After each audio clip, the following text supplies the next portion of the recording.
Bismillahirrahmanirrahim. Assalamualaikum warahmatullahi wabarakatuh. Perkenalkan, nama saya Zulfatul Amalia. Saya mahasiswa program studi ilmu hukum di Universitas Nusa Putra. Saya di sini akan menjelaskan sedikit tentang materi yang telah saya terima dari dosen pengampu saya, yaitu Bapak CSA Teddy Lesmana SHMH, tentang ruang lingkup ilmu negara. Di Indonesia sendiri, ilmu negara dikenal sejak awal kemerdekaan Indonesia, yaitu pada tahun 1945. Timbulnya ilmu negara di Eropa Barat karena adanya keperluan-keperluan praktik, yaitu sebelum zaman Bismarck atau pada masa pemerintahan Caesar Wilhelm di Jerman, yaitu ilmu pengetahuan yang mempelajari sendi-sendi pokok atau pengertian-pengertian pokok tentang negara. Nah, setelah itu timbullah suatu aliran, yang dimana aliran ini disebut aliran hukum publik Jerman atau Deutsche Publizistische Schule, yang khusus untuk mempelajari dan menyelidiki sifat-sifat hukum publik. Ilmu negara ini terdiri dari dua gabungan kata.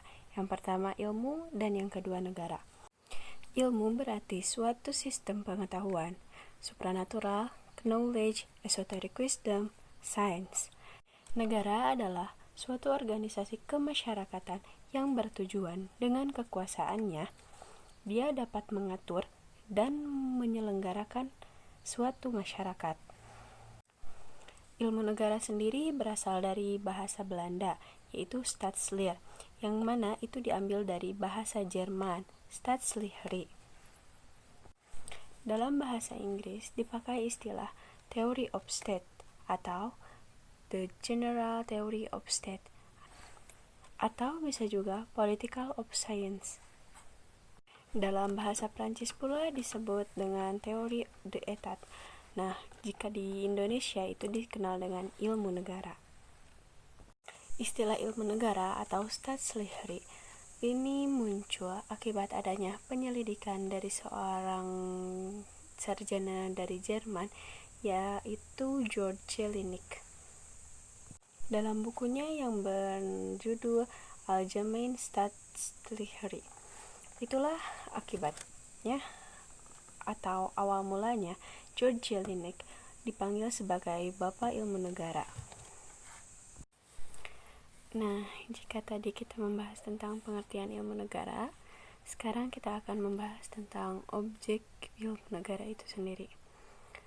Objek ilmu negara itu ada 3. Yang pertama, asal mula negaranya.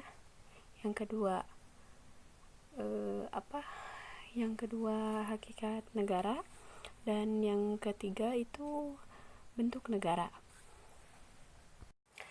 Yang pertama, asal mula terbentuknya negara. Nah, asal mula terbentuknya negara ini bukan sama seperti yang kita bayangkan, yaitu negara yang konkret seperti halnya Indonesia, Jepang, dan lain sebagainya.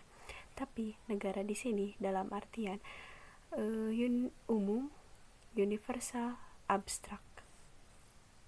Tapi pengertian negara di sini adalah umum, abstrak, dan universal, yang dimana negara itu hanya ada dalam pikiran kita, angan-angan. Nah, itu negara itu terbentuk dalam pikiran kita, lalu menjadi angan-angan kita, dan terbentuklah suatu negara.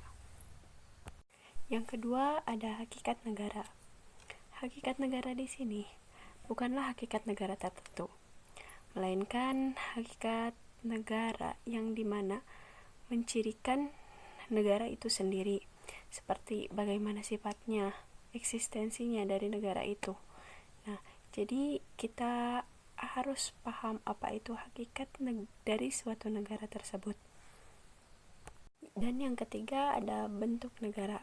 Nah, bentuk negara di sini tidak membicarakan bentuk negara yang secara spesifik, tapi membicarakan tentang kemungkinan-kemungkinan yang diadakan oleh negara tersebut. Dan bahasan kita yang terakhir adalah mengenai ruang lingkup ilmu negara. Nah, yang dimana dalam ruang lingkup ilmu negara ini, George Jelinek dalam bukunya Algemeine Staatsleere membagi konsepsi ilmu negara itu menjadi sistematis, lengkap, dan teratur. Untuk menjelaskan ilmu tentang negara dengan cara menggunakan metode Van Systematisering atau menggunakan metode sistematika. Nah, bagaimana caranya? Yaitu caranya dengan mengumpulkan semua bahan tentang ilmu negara yang ada sejak zaman Yunani kuno sampai pada masanya saat ini. Nah, mungkin hanya itu yang bisa saya sampaikan. Kurang lebihnya mohon dimaafkan, dan apabila ada salah-salah kata, saya mohon minta maaf. Saya Zupato Amalia pamit undur diri. Wassalamualaikum warahmatullahi wabarakatuh.